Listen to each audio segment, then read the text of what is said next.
বিশ্ব রাজনীতিতে যখন উত্তেজনা বাড়ে তখন বড় দেশগুলোর নেতাদের সিদ্ধান্ত অনেক বেশি গুরুত্বপূর্ণ হয়ে ওঠে। একটি সফর বা বৈঠকও তখন শুধু আনুষ্ঠানিক বিষয় থাকে না, এগুলো আন্তর্জাতিক পরিস্থিতির সঙ্গে সরাসরি সম্পৃক্ত হয়ে যায়। বিশেষ করে মধ্যপ্রাচ্যের মতো সংবেদনশীল অঞ্চলে সংঘাত শুরু হলে তার প্রভাব দ্রুত ছড়িয়ে পড়ে বিশ্বজুড়ে।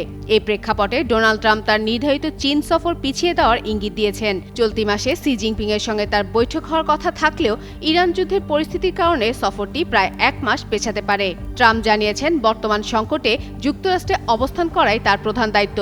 যদিও তিনি চীনের সঙ্গে যোগাযোগ অব্যাহত রেখেছেন এবং বৈঠক নিয়েও আগ্রহ প্রকাশ করেছেন। এদিকে মার্কিন ট্রেজারি সেক্রেটারি স্কট বেসেন্ট স্পষ্ট করেছেন, এই বিলম্বের পিছনে কোনো কৌশলগত চাপ নেই। বিশেষ করে হরমুজ প্রণালী ইস্যুতে চীনকে প্রভাবিত করার উদ্দেশ্যেও নাকচ করা হয়েছে। সিএনবিসিকে দেওয়া সাক্ষাৎকারে তিনি এসব গুঞ্জনকে ভুল ব্যাখ্যা বলে উল্লেখ করেন।